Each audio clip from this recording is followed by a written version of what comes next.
오늘 우리에게 주시는 하나님의 말씀입니다. 사도행전 2장 36절부터 41절까지 말씀. 사도행전 2장 36절부터 제가 봉독해 드리겠습니다. 그런즉 이스라엘 온 집은 확실히 알지니 너희가 십자가에 못 박은 이 예수를 하나님이 주와 그리스도가 되게 하셨느니라 하니라. 그들이 이 말을 듣고 마음에 찔려 베드로와 다른 사도들에게 물어 이르되 형제들아 우리가 어찌할꼬 하거늘 베드로가 이르되 너희가 회개하여 각각 예수 그리스도의 이름으로 세례를 받고 죄 사함을 받으라. 그리하면 성령의 선물을 받으리니 이 약속은 너희와 너희 자녀와 모든 먼데 사람 곧 주 우리 하나님이 얼마든지 부르시는 자들에게 하신 것이라 하고 또 여러 말로 확증하며 권하여 이르되 너희가 이 패역한 세대에서 구원을 받으라 하니 그 말을 받은 사람들은 세례를 받음에 이날의 신도의 수가 3,000이나 더하더라. 하나님의 말씀입니다. 아마 여러분들도 이미 알고 있는 이야기겠지만 오래전에 어느 회사에서 신발 회사인데 마케팅 조사를 하기 위해 아프리카로 사람들을 파송을 했습니다. 그리고 나서 그 마케팅 조사한 후에 들어온 보고서가 완전히 상반되는 두 보고서가 들어왔어요. 한쪽은 여기서는 신발 비즈니스가 불가능합니다. 왜냐하면 여기 사는 사람들은 신발을 신지 않습니다. 맨발로 다닙니다. 그런데 또 다른 리포트는 정반대로 100% 열려있는 마켓입니다. 왜냐하면 신발을 신고 다니는 사람들이 아무도 없기 때문에 이들에게 신발의 그 유용성과 효과에 대해서 교육을 하고 실제로 신발을 신겨주기 시작을 하면 100% 다 신발을 신게 될 것입니다. 지금 아프리카에 있는 사람들도 다 신발을 신습니다. 또 어느 회사에서 석유 난로를 판매하기 위해서 중동에 마케팅 조사를 보냈습니다. 역시 완전히 상반되는 보고가 들어왔는데 불가능합니다. 이것은 너무나 더워서 난로가 필요 없는 것입니다. 그런데 또 다른 리포트는 100% 가능합니다. 여기 사는 사람들은 추위에 약하고 석유값이 물값보다 저렴합니다. 한낮의 기온이 섭씨 40도에서 50도까지 넘나드는 기온에 익숙해 있는 사람들이기 때문에 기온이 섭씨 20도로만 떨어져도 난로가 필요합니다. 지금 중동 지역에서 석유 난로를 많이 사용을 합니다. 여러분, 어떤 사람들은 길이 없다고 얘기를 해요. 험해서 못 간다고 얘기를 해요. 이거는 안 되는 일이라고 불평하고 탄식하며 좌절합니다. 그런데 여러분 가만히 생각해 보세요. 본래 길이라는 건 없었습니다. 누군가 길 없는 것을 처음 걸어갔고 그 뒤를 따라서 또 다른 사람들이 걷고 또 걸으면서 길이 생긴 것입니다. 여러분 그 산행을 등산을 해보면 알아요. 그 트레일이 다 되어 있는데 그 트레일, 그 등산길을 따라 올라가다 보면 종종 여기저기 또 다른 길이 나옵니다. 조그만 곁길이 나오는데 여기도 길이 있네 하고 보게 되면 누군가 곁길로 가기 시작을 해서 조금 숏컷을 하기 시작을 해서 또 그 뒤를 따라서 또 다른 사람들이 걷고 또 걷다 보니까 또 하나의 길이 생긴 것입니다. 우리가 가야 할 길이라면 가야 합니다. 길이 없어도 가면 없던 길이 만들어지는 것입니다. 길은 열리게 되어 있습니다. 예수 그리스도를 십자가에 못 박았던 유대인들, 오순절 절기를 지키기 위해서 온갖 지방에서 디아스포라 유대인들이 몰려왔고 유대교에 개종한 사람들이 와 있는 그 절기에 하나님의 아들 예수 그리스도를 십자가에 못 박아 죽인 원수들, 하나님 앞에 엄청난 죄를 진 이 사람들, 그들에게는 구원의 길이 없어 보였습니다. 그러나 베드로 사도의 설교와 함께 그들에게 구원의 길이 열렸고 하루에 3,000명이나 되는 사람들이 예수께로 돌아오는 역사가 나타났습니다. 사도행전 2장 14절부터 36절까지의 말씀이 바로 그 베드로 사도의 설교를 담고 있습니다. 오순절 성령 강림의 사건과 더불어서 사람들의 그 상식적으로는 이해할 수 없는 현상이 나타났잖아요. 우리 지난주일 성령 강림 주일에 잠깐 다뤘습니다. 성령이 강림하면서 거기에 모였던 사람들이 각기 자기들도 알지 못하던 각 지방 언어로, 방언으로 하나님이 행하신 큰 일을 증언하기 시작을 했습니다. 그것을 듣는 사람들이 이게 어찌된 일이냐, 어떻게 이 사람들로부터 우리 지방 언어로 하나님이 행하신 일을 우리가 듣고 있느냐, 이해할 수 없는 현상이 벌어진 것이죠. 그래서 고작 한다는 얘기가 이 사람들이 전부 세술에 취한 사람들이 아니냐. 그때에 베드로가 일어나서 내가 이게 어떤 일인지 설명을 하겠다 하고서는 설교가 시작이 된 겁니다. 14절에 보면 베드로가 11사도와 함께 서서 소리를 높여 이르되 유대인들과 예루살렘에 사는 모든 사람들아, 이 일을 너희로 알게 할 것이니 내 말에 귀를 기울이라. 베드로 사도는 이 현상, 지금 나타난 현상은 일찍이 요엘 선지자를 통해 주셨던 하나님의 예언의 말씀, 즉 말세에 내가 내 영을 모든 육체에게 부어주리니 하고 약속하셨던 그 말씀이 성취된 것이다.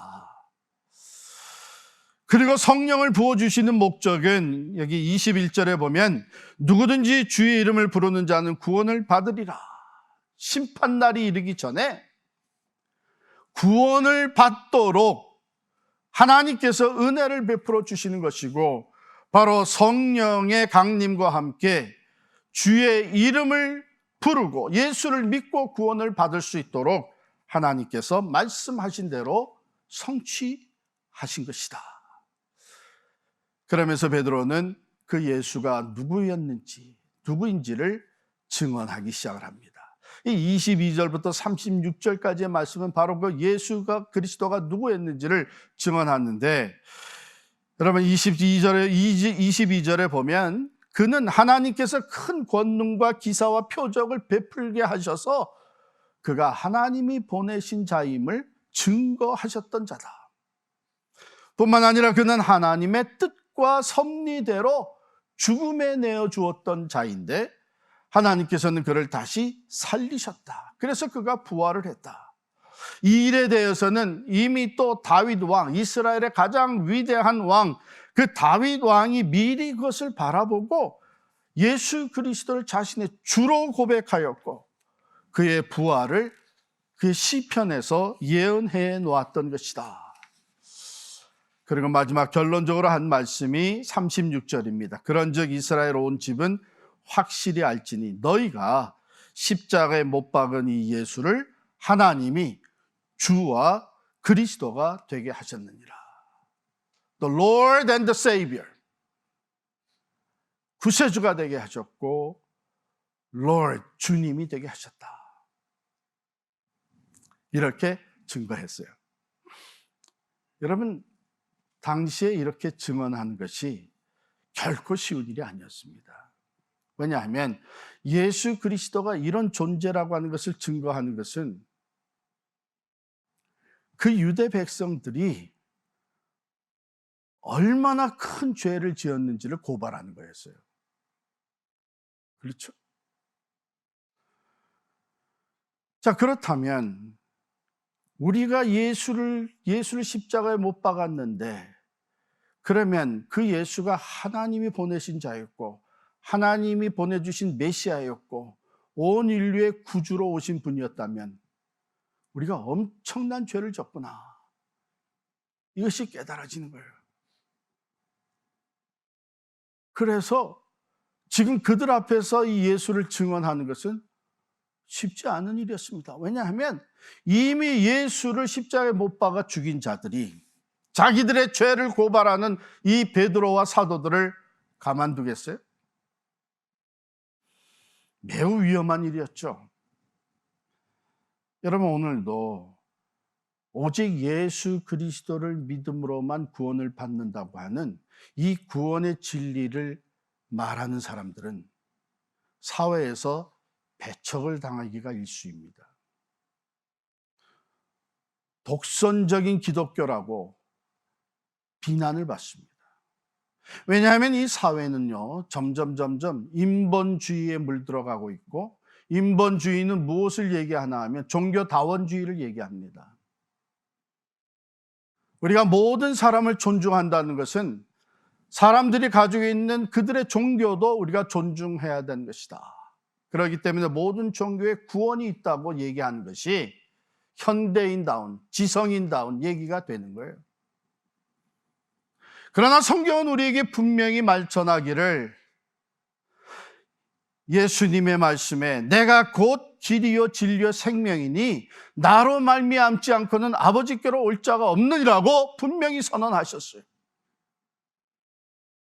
바로 이러한 진리의 도를, 구원의 말씀을 우리가 있는 그대로 전파한다고 하는 것은 오늘 사회에서 배척과 비난을 당하기 꼭 쉬운,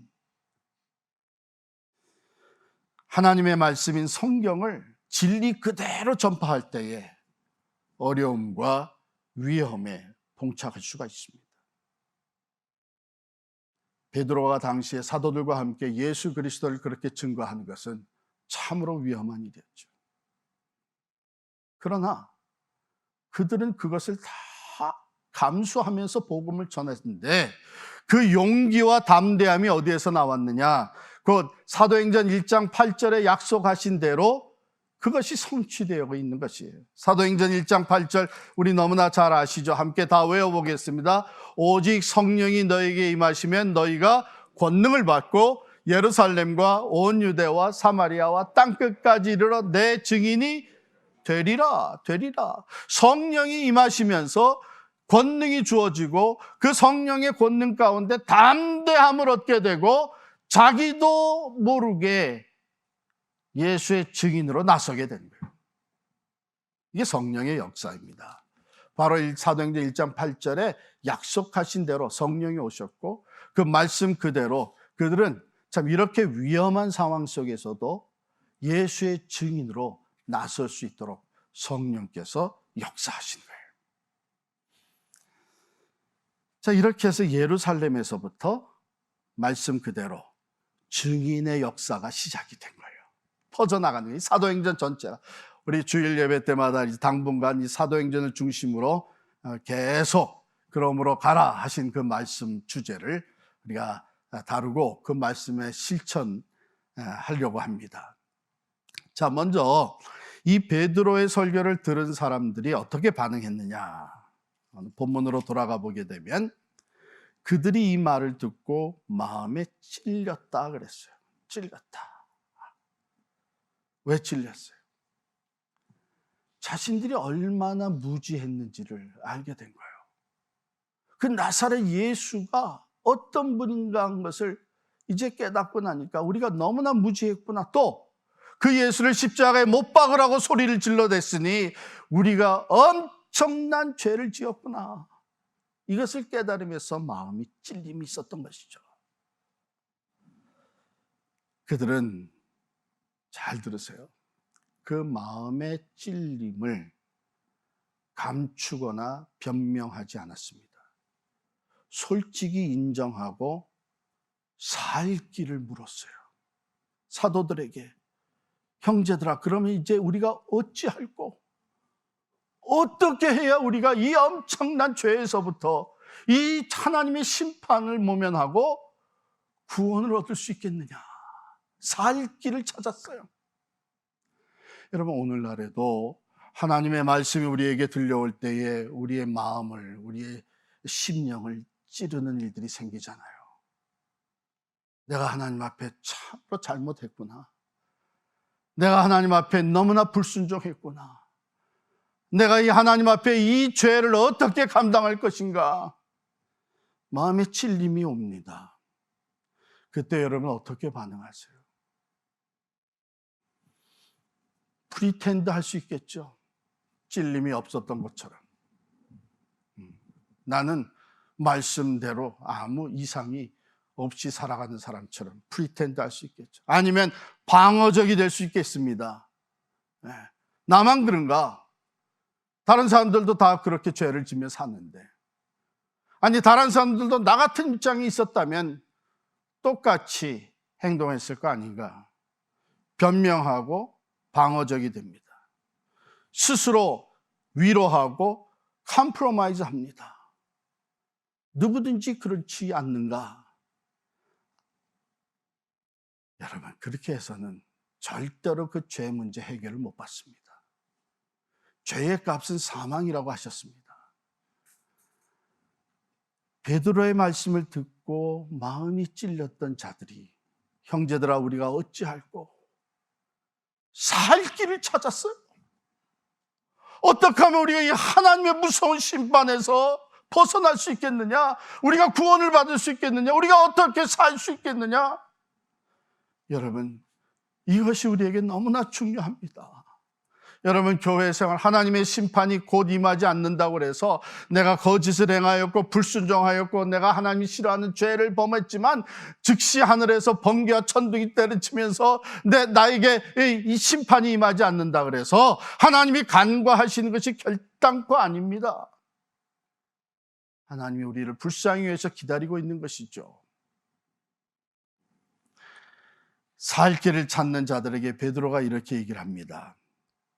너희가 회개하여 각각 예수 그리스도 이름으로 세례를 받고 죄 사함을 받으라. 그리하면 성령의 선물을 받게 될 것이다. 이 복음을 제시해 준 거예요. 예수 그리스도의 복음 안에 살 길이 열려 있다는 것이죠. 구원의 길이 있다고 하는 것이죠. 죄와 사망에서부터 구원받고 영생을 얻을 수 있는 길이 열려 있다고 하는 것입니다. 분명하게 이 복음을 제시해 주셨습니다. 첫 번째가 뭡니까? 회개해라. 여러분, 구원에 이르는 길의 첫 단계는 내가 죄인인 것을 고백하고 회개하는 것입니다. 여러분, 교회 생활을 아무리 오래 했더라도 내가 진정 하나님 앞에 죄인이라는 것을 인정하고 내 죄로 인해서 하나님 앞에 진실된 회개가 없었다면 여러분이 아무리 입술로 나는 예수를 믿는다고 고백해도 여러분 반드시 짚어봐야 됩니다. 내가 정말 구원을 받았는가? 왜? 구원의 길에는 먼저 회개가 우선이 되어 있기 때문입니다. 혹간에는 어려서부터 교회에서 자랐기 때문에 내가 죄인이라는 것을 철저하게 고백하고 회개하지 않는 사람들도 있습니다. 그렇다면 구원받았다고 얘기할 수가 없는 것이죠. 왜? 예수님이 오신 것은 죄인을 찾아 만나주시기 위해서 오셨습니다. 그래서 이게 회개하는 것이 우선이 돼요. 그리고 내가 회개하고 이 죄에서부터 구원받을 수 있는 것은 오직 예수 그리스도 한 분이라는 것을 믿고 그 예수를 영접하여 세례를 받으라고 얘기를 합니다. 각각 도매급수로 이루어지는 것이 아니라는 얘기입니다. 한 사람 한 사람 각자가 회개하고 예수의 이름으로 세례를 받아야 되는 것입니다. 그렇게 함으로 어떻게 돼요? 죄 사함을 받으라. 그렇게 되면 우리 죄가 사함을 받고 성령을 선물로 받게 되는 이것이 복음입니다. 뿐만 아니라 이 약속은 당시의 사람들뿐만 아니라 그들의 자녀와 39절이죠. 이 약속은 너희와 너희 자녀와 모든 먼데 사람 곧 주 우리 하나님이 얼마든지 부르시는 자들에게 하신 것이라. 오늘 우리에게까지 또 우리 자녀들에게까지 주님 다시 오시는 그날까지 약속된 것입니다. 누구든지 자기가 죄인인 것을 고백하고 예수 그리스도를 영접하게 되면 죄 사함을 받고, 왜? 예수님이 우리의 죄값을 다 치러줬기 때문에 죄 사함을 받고 영으로, 성령으로 거듭나게 되는 줄을 믿습니다. 이것이 복음이에요. 약속된 복음이에요. 사랑하는 성도 여러분, 여러분들은 스스로가 죄인인 것을 하나님 앞에 고백했습니까? 왜 안 한 사람이 이렇게 많아? 여러분들은 하나님 앞에 내가 죄인인 것을 고백했습니까? 예수 그리스도께서 여러분의 죄를 대신해서 십자가에 죽으신 것을 믿고 예수님을 영접하셨습니까? 예수님을 믿을 때에 성령을 선물로 받았습니까? 그 성령이 지금 그렇다면 우리 안에 내재해 계십니다. 이 성령을 왜 주셨어요?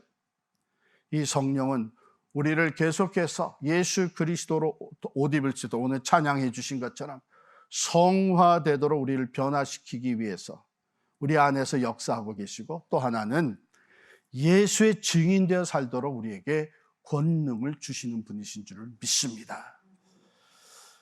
자, 이것이 우리의 삶에 예수로 인해서 변화된, 주어진 놀라운 구원의 축복이죠. 이것이 정말 우리에게 주어진 사람들은요, 그 구원의 기쁨과 감격이 우리 안에 살아있는 것입니다. 예배를 드리는 이유도 그 구원의 기쁨과 감격으로 인해서 예배를 드리는 거예요. 선교를 하는 것도, 전도를 하는 것도. 자, 오늘 40절을 보게 되면 베드로가 이 복음을 전파할 뿐만 아니라 40절에 또 여러 말로 확증하며 권하여 이르되 너희가 이 패역한 세대에서 구원을 받으라 하니. 잘 들으세요. 여기에 베드로가 설교하게 된 그 동기와 목적, 그 베드로의 마음이 묻어나옵니다. 여러분, 베드로가 유대인들 앞에서 예루살렘에서 설교한 것은 그들을 정죄하기 위함이 아니었습니다. 오히려 그들이 구원을 받게 하기 위해서 설교를 했습니다. 여러 말로 복음을 제시한 후에 그들에게 확신을 주기 위해서 여러 말로 확증하며 권했다 그랬습니다. 그래서 너희가 이 패역한 세대에서 반드시 구원을 받으라고 그들에게 간곡하게 권했습니다. 예수를 믿을 수 있도록 여러 말로 간곡하게 권하는 이 베드로의 모습에서 그 영혼들을 사랑하는 마음을 우리가 볼 수 있는 것이죠. 쉽지 않은 것입니다. 왜 그래요? 예수 그리스도, 자기들이 모든 것을 버리고 따랐던 그 예수 그리스도를, 죄 없는 예수를 십자가에 못 박은 사람들입니다. 원수들입니다. 이제는 우리들까지, 자기들 사도들까지 죽이려고 틈틈이 기회를 보고 있었던 사람들입니다. 그런데 그들에게 여러 말로 확증해 주고 간곡하게 부탁하면서 이 패역한 세대에서 구원을 받으라고 종용하고 있는 이 베드로, 그것은 그 영혼을 사랑하기 때문입니다. 복음을 전하는 동기, 그 목적은 바로 구원을 위한 것이요, 우리 주변에 죽어가는 영혼들을 사랑하는 마음이 없이는 복음을 제대로 전할 수가 없는 것입니다. 자, 그날에 이 베드로의 설교를 통해서 그날에 3,000명의 사람들이 예수를 믿고 세례를 받아 신도가 되었어요. 큰 부흥이 일어났던 것이죠. 이 모든 것이 베드로와 그 사도들을 통해 일어난 성령의 역사이었음을 우리는 기억할 필요가 있습니다. 본래 베드로도 다른 사도들도 두려워 떨던 자들입니다. 비겁하게 예수를 모른다고 부인했던 사람입니다. 그러나 그들이 이렇게 담대하게 용기를 가지고 복음을 전하며 그 원수들 앞에서, 예수 십자가에 못 박은 자들 앞에서 그 예수가 하나님의 아들이라고, 너희가 십자가에 못 박은 예수가 하나님이 보낸 자라고, 그가 약속된 메시아라고, 그가 이 십자가에서 죽으실 뿐만 아니라 하나님이 그를 다시 살려셔서 너희의 주와 구주가 그리스도가 되게 하셨다고. 그것은 그들 안에 살아 역사하시는 성령의 역사였던 것이죠. 이 사명은 오늘 우리들에게도 주어져 있습니다. 그러므로 가서 모든 족속으로 제자를 삼아 아버지와 아들과 성령의 이름으로 세례를 주고 내가 너에게 분부한 모든 것을 가르쳐 지키게 하라. 이 사명을 감당할 수 있도록 우리에게도 성령을 주셨습니다. 그 성령의 살아 역사하심으로 인해서 우리가 비로소 예수의 산 증인이 되는 줄을 믿습니다.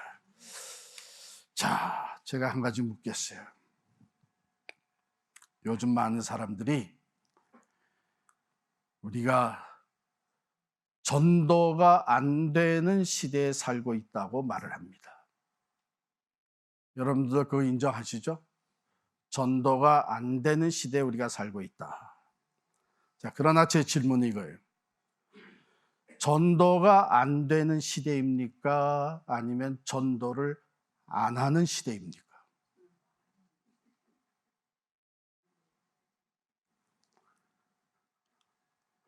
우리가 사는 이 시대가 기독교 역사 속에, 교회 역사 속에서 그 어느 때보다도 전도가 힘든 시대입니까?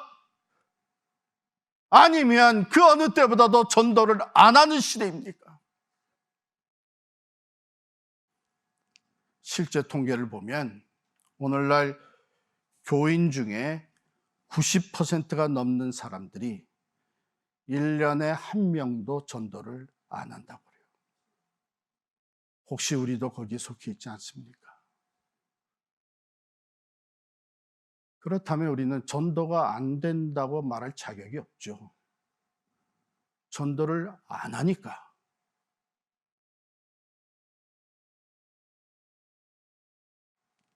그렇다면 우리는 무엇을 위해서 계속해서 이 세상에 살고 있습니까? 여러분, 이번에 코로나 팬데믹 과정을 지나면서 어떤 사람들은 이 코로나 팬데믹으로 인해서 영적으로 잃어버렸던 것을 다시 찾은 사람들이 있습니다. 모이지도 못하고 찬송도 함께 모여서 기도도 함께 모여서 못하고 같이 모여 성경 공부도 못하고 이런 날들이 하루 이틀이 아니라 1년 넘게 지속되는 동안에 내 영혼이 지금 말할 수 없이 드라이 메말라지고 있구나 하는 것을 깨달은 사람들이 자기 스스로 전에는 하지도 않던 성경 필사를 하기 시작을 했고 전에는 하지 않던 새벽 기도회를 하기 시작을 했고 가정 예배를 드리기 시작을 했고 기도 시간을 정해놓고 기도하기 시작을 하면서 그 영혼이 다시 오히려 더 활성화되고 성숙해가는 이런 과정을 지나온 사람들이 있는가 하면 어떤 사람들은 어차피 못 모이니까 어차피 할 수 없으니까 하면서 그 영혼이 말할 수 없이 메말라지고 황폐해진 사람들이 있습니다. 똑같은 상황을 지나가는데 드러나는 결론은 다르다는 거예요. 한쪽은 신발을 팔 수 없다고 얘기하고 한쪽은 신발을 100% 팔 수 있다고 얘기를 합니다. 여기는 석유 난로가 필요 없다고 얘기를 하고 여기서 석유 난로가 반드시 필요하다고. 팬데믹이 지금 다 지나가고 있습니다. 다시 리오픈이 되고 있는 것이죠. 마치 긴 여름방학이 지나고 나면 그 방학 동안에 나름대로 열심히 공부했던 학생은 실력이 부쩍 성장해가지고 학교로 돌아옵니다. 그러나 얼씨구나 잘 됐다 마음껏 실컷 놀던 학생들은 학교로 돌아와 그 공부한 학생들의 실력 차가 훨씬 더 벌어지게 되는 것이죠. 우리 영적으로도 마찬가지입니다. 그래서 어떤 사람들은 이 코로나 팬데믹 중에 하나님이 알곡과 쭉정이를 나누고 계신 것이 아니냐 이런 얘기까지 하고 있는 거죠. 이제는 코로나로 인해서 전도도 할 수 없고 봉사도 할 수 없고 사역도 할 수 없고 모든 것을 다 손 놓을 수밖에 없다고 생각하는 사람들이 있었는가 하면 그 가운데 새로 교회에 등록한 사람들이 있습니다. 교회에서 멀어졌던 사람들이 오히려 코로나 팬데믹으로 말미암아 온라인 예배에 참석하면서 교회에 등록하게 되었고 세례를 받는 사람들도 있었습니다. 그 가운데 오히려 새로운 사역을 시작한 사람들이 있습니다. 사랑의 마스크 사역이 있었고 또한 소망의 텃밭 사역이 있었고 구제 물자를 나누는 사역이 있었고 우리가 세운 그 펠팍의 네이버 플러스는 상상도 못했던 수많은 사람들이 상담을 요청을 해오고 또한 그 필요한 것을 문의해오고 하는 동안에 다 감당할 수 없는 엄청난 사역이 늘어났습니다. 실무자들이 지쳐 있습니다. 에디슨에서, 클로스터에서 그쪽에도 이런 네이버 플러스 같은 것을 오픈해 달라고. 일단 급한 대로 이쪽에 나와서 파견 업무를 좀 해달라고. 이게 무슨 일이에요? 위기를 바라보는 마음이 다른 것입니다. 전도와 선교의 사명감이 있는 사람들은 오히려 이 위기 상황에서 하나님이 열어주시는 새로운 사역의 길을 봅니다. 길이 없다고 얘기하는 것에서 온라인을 통해서 러빙미를 통해서 수많은 사람들을 찾아가며 전도의 길이 활짝활짝 열려 있는 것을 보게 되고 셀폰을 가지고 온라인을 가지고 통해서 사역을 펼쳐나가는 수많은 사람들이 있는가 하면 그저 매 손 놓고 마냥 기다리는 동안에 사역은커녕 자기 자신들의 영적 상태까지 메말라져 버리는 사람들이 있습니다. 사랑하는 성도 여러분, 저는 우리 이 팬데믹 가운데 하나님께서 우리 교회에 행하신 일들을 꼽아볼 때 너무나 흥분되고 감사한 거예요. 팬데믹이 시작되면서 우리는 선교센터 구입 통과하는 우리 임시 공동회의를 했습니다. 학교에서 한 거 생각나세요? 그걸로 더 이제 락다운에 들어갔죠. 하나님은 계속 일을 추진시키셔서 그래 작년 9월에는 이 선교사들 구입하고 입주하게 만드셨고 또 지난 공동회의는 이제 개축 공사를 시작할 수 있도록 공동회의가 통과를 시켰습니다. 그 가운데서도 팬데믹 중에도 새 가정반이 계속 진행이 되고 있습니다. 사람들이 여기저기서 새로운 사역을 펼쳐갔는데 이번에 마지막으로 무릎 선교사 57명이 헌신하고 무릎 선교사로 임명을 받게 되었습니다. 하나님은 살아계십니다. 모든 상황 가운데 하나님은 말씀하신 대로 하나님의 일을 추진시키고 있음을 기억할 수 있기를 바랍니다. 전도는요, 예수의 증인이 되는 것입니다. 우리는 예수를 전하는 사명을 받은 그리스도인들입니다. 사명이 주어진 사람들에게는 퀘스천은 하나입니다. 그 사명에 순종하느냐 불순종하느냐. 다양한 이유와 변명을 할 수 있지만 하나님 앞에 사명을 받은 자들은 오직 하나입니다. 순종하는 것뿐입니다. 미셔널 라이프, 우리에게 주어진 사명입니다.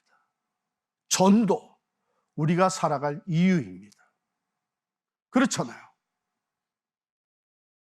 제가 지난주 월요일부터 금요일까지 좀 모처럼 휴가를 했습니다. 어디에 갔는가 하면 북쪽으로 올라가서 그 메인주에 그 아케디아 내셔널 파크에 갔어요. 하도 거기가 좋다는 얘기를 많이 들었는데 드디어 저도 갔습니다. 또 거기 가면 또 반드시 가보라는 데가 있어요. 캐딜락 마운틴이라는 데가 있는데 그걸 또 미리 예약을 해놓고 갔어요. 정말 좋더라고요. 야, 이 하나님이 창조하신 세계가 이렇게 아름답구나. 정말 미안합니다. 미안하지만 거기서 살고 싶더라고요. 자연을 좋아하는 저는 그냥 거기서 아주 그냥 뻥 갔죠. 그냥 완전히. 사진도 그냥 막 그렇게 열심히 사진 찍을 수가 없어요. 그러면서 문득 들어온 생각이, 천국은 이거보다 더 좋을 텐데. 우리에게 약속된 천국은 이거보다 훨씬 더 아름답고 훨씬 더 찬란한데. 여러분 그렇게 믿습니까? 근데 왜 여기 살아요? 근데 왜 내가 저 캐딜락 마운틴에서 다시 돌아왔어요? 우리가 이 땅에 살아가는 이유가 있기 때문이죠. 그 이유가 없다면 여기 살 이유가 없죠. 왜? 여기보다 훨씬 더 좋은 천국이 이미 우리에게 주어져 있는데 언제든지 우리는 그곳으로 갈 수 있는 약속받은 사람들입니다. 그러나 우리가 여전히 이 땅에 살아갈 이유가 있다면 우리에게 맡겨진 사명 때문입니다. 전도, 복음을 전하는 일, 우리가 살아갈 이유입니다.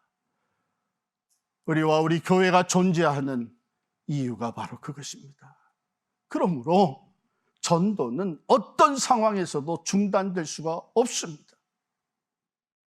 사랑하는 성도 여러분, 전도는 우리가 이웃에게 베풀 수 있는 최고의 사랑입니다.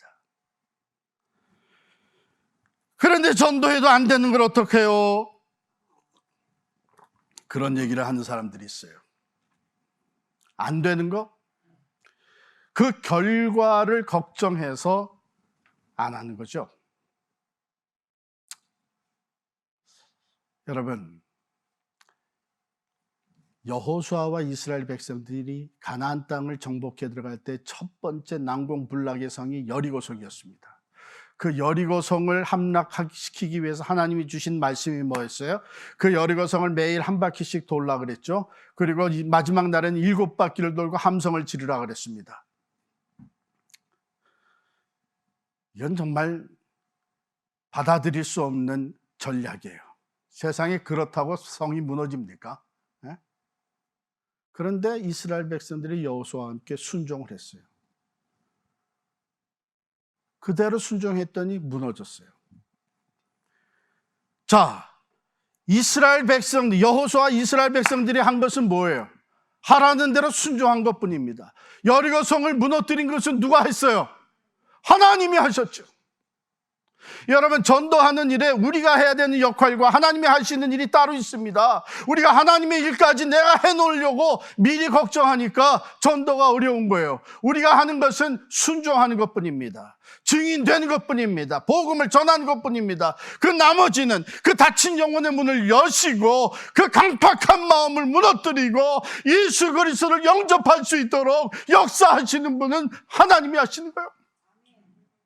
우리는 순종만 하게 되면 하나님이 특별한 방법으로 우리가 상상하지도 못했던 하나님의 역사가 나타나는 것을 보게 될 줄을 믿습니다.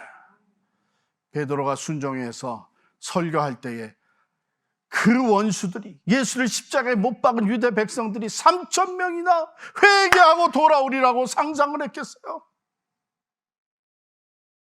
전도, 모든 상황 속에서 우리가 해야 되는, 결코 중단할 수 없는 우리의 사명입니다. 우리가 살아갈 이유입니다. 전도와 선교, 이 일을 위해 우리는 여전히 구원받고 천국을 소유한 사람들이지만 이 땅에 살아가고 있는 것을 기억하시기를 바랍니다. 그러므로 가서 전하라. 기도하겠습니다.